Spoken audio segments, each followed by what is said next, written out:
Bonjour les enfants, c'est papa. Mon mur est un asile psychiatrique à ciel ouvert et ma salle d'attente est toujours bondée. Bienvenue à la clinique les enfants.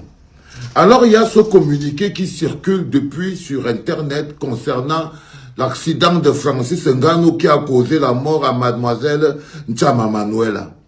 Alors le communiqué que vous voyez qui est affiché sur la clinique l'a dit à l'attention de la presse et du public. Le communiqué est à l'attention de la presse et du public. Nous souhaitons attirer l'attention sur les circonstances entourant le décès de Madame N'Tchama Manuela, victime d'un accident de la route impliquant M. Francis Ngannou. Après une analyse rigoureuse, il a été établi qu'une erreur médicale grave a été commise lors de la prise en charge de Madame N'Tchama Manuela à l'hôpital. Notamment une surdose d'anesthésie qui a directement contribué à son décès, survenu 6 jours après l'accident. Nous dénonçons fermement cette faute médicale et demandons que toute la lumière soit faite sur la responsabilité de l'établissement hospitalier, donc l'établissement hospitalier, et du personnel enseignant, le personnel soignant. Enfin, nous sollicitons réparation pour la famille de la victime, afin qu'elle puisse obtenir justice pour le préjudice moral et matériel subi. Le préjudice moral et matériel subi. C'est signé, c'est encore en bas, c'est même pas signé. Il n'y a aucune signature sur ça. Georges, fait à Yaoundé le 15 mai 2025, Georges Théophile Timba, tribunal de première instance. Vous-même, quand vous voyez ce papier, ça ne sent pas le fake. C'est-à-dire que je vais encore être sûr que je préfère croire que c'est un fake. Parce que tous les éléments qui sont là sur le papier d'abord prouvent que c'est un fake. Soit c'est un vrai qui a fait le fake et ne veut pas assumer ses responsabilités.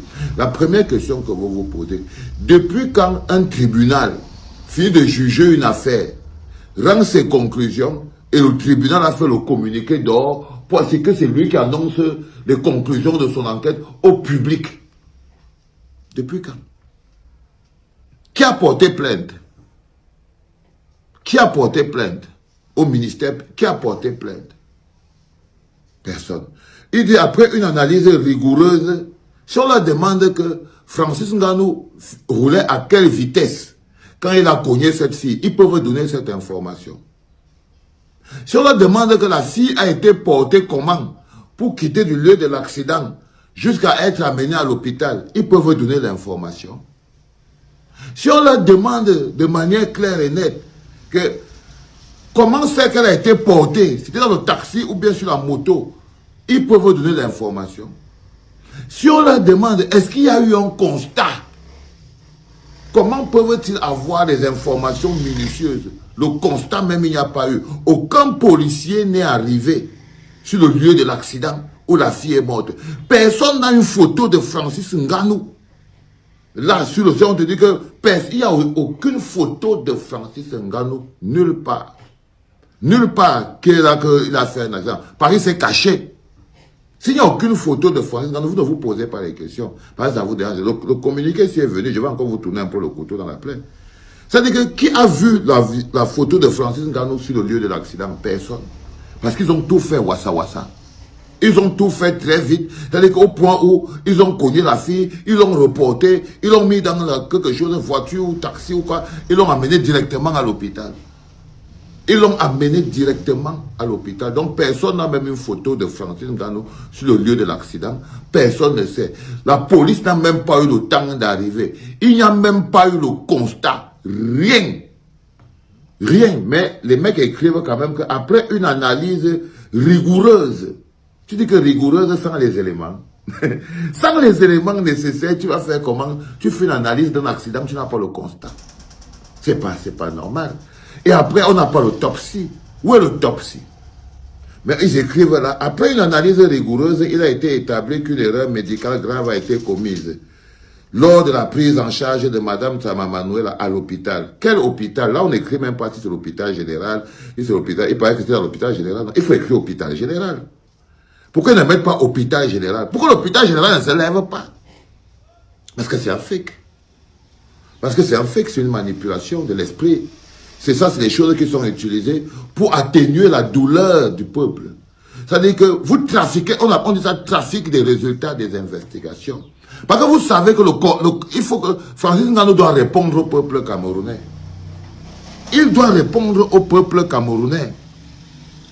Depuis le jour-là, il n'a même pas fait un communiqué pour parler au peuple camerounais, pour leur dire que les gars, il s'était passé telle chose, et tout, et tout, et tout. Personne n'a demandé à Francis Ngannou qui doit parler. Il est parti parler là où il fait son gagne-pain, aux États-Unis. Il a essayé, il a donné un communiqué là-bas sur TMZ. Donc vous voulez nous dire que pendant qu'il était là-bas chez TMZ, où on était en train de museler tous les journalistes, aucun journaliste n'a écrit un papier là-dessus. Ce n'est sorti dans aucune presse. Tout le monde a bu à manger. Tout le monde a mangé.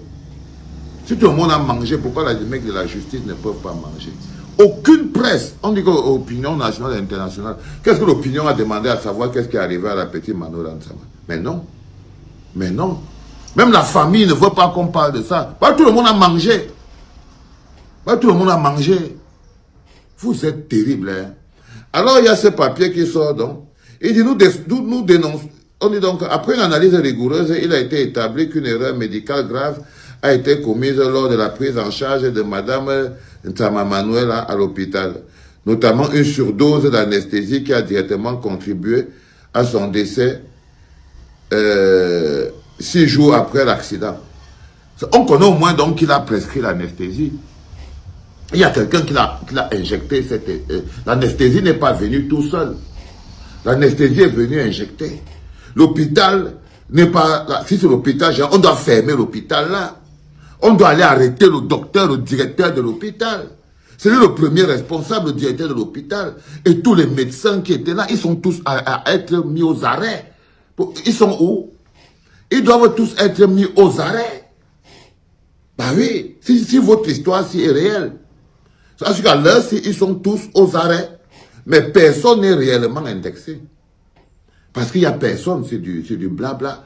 Pour satisfaire les gens qui se posent les questions, ceux qui ont encore le cœur, pour leur dire, pour les calmer, pour leur dire que non, ce n'est pas Francis Ngannou, c'est le personnel médical de l'hôpital. On ne dit même pas qui. Pourtant, on sait au moins que si quelqu'un lui a donné a fait la faute, on sait qui c'est. C'est une infirmière ou un infirmier, c'est un médecin ou un docteur. Quelqu'un l'a injecté. Mais on vous dit non, c'est une erreur médicale. Enfin, nous sollicitons réparation pour la famille de la victime afin qu'elle puisse obtenir justice pour le préjudice moral et matériel subi. Ça veut dire que l'hôpital doit obtenir réparation. Ça veut dire que s'il y a un endroit aujourd'hui qui doit donner une explication au peuple camerounais, c'est dans l'hôpital général. Vous devez donc vous lever, vous partez marcher devant l'hôpital général pour demander au hôpital général comment ils ont réussi à assassiner encore la jeune Ntama Manuela. Et quand vous regardez maintenant en bas, on dit fait à Yaoundé le 16 mai 2025. Il n'y a pas de signature là-dessus. Il n'y a aucune signature, il n'y a même pas un cachet. Il n'y a même pas un cachet. Ni signature, ni cachet. Tribunal de première instance de Yaoundé. Vous savez, parfois vous voulez attirer mon attention sur les choses que je ne veux pas. Je vous ai déjà laissé avec votre karma et votre histoire de Francis Ngannou. C'est que ça vous pourchasse. C'est quelqu'un qui a envoyé ce papier dans les réseaux. Allez savoir à quel dessein. On était à passer, non? Il y a quelqu'un qui veut que ça ressorte. Mais quand vous voyez le papier ici, là, c'est un papier qui n'a pas de valeur juridique. Ce n'est signé par personne. Parce qu'il n'y a aucune signature. N'importe qui peut écrire ça. Même l'entête, le papier en tête qui prouve que ça vient du tribunal. Il n'y a même pas le papier en tête qui prouve que ça vient du tribunal. Vous avez soif de dédouaner Francis Ngannou. Vous voulez croire à ça. Vous voulez tellement croire à ce fake papier. Les pauvres. Oh, mes pauvres enfants. Vous allez alors faire comment? Vous êtes déjà compromis dans vos esprits et dans vos âmes. Vous-même, quand vous voyez le papier ici, vous ne voyez pas que c'est un fake. Vous ne voyez pas que c'est un fake. Et même si c'était, et pire encore, Béra, c'est un fake. Parce que si c'est un vrai, c'est le mépris. C'est le mépris, ça veut dire que c'est la corruption. Soit c'est un fake, soit c'est un papier de la corruption pour atténuer vos esprits. Parce que même la signature, il n'y a pas. Il y a un nom que n'importe qui aurait pu écrire en bas. Même en cachet, il n'y a pas. Même le papier en tête du tribunal, il n'y a pas. Il n'y a rien. Vous ne voyez pas que c'est un fake. C'est la honte qui va vous finir. Ouais. Comment tu peux aussi regarder une vidéo sans t'abonner? Abonne-toi! Surtout clique sur la cloche de notification. Ça, c'est la page de Buzz. Si tu veux être au courant des buzz et toutes les actualités au 237, abonne-toi et clique sur la cloche de notification. Partage aussi pour m'encourager. Surtout, si tu as quelque chose à dire, papa, lâche un commentaire.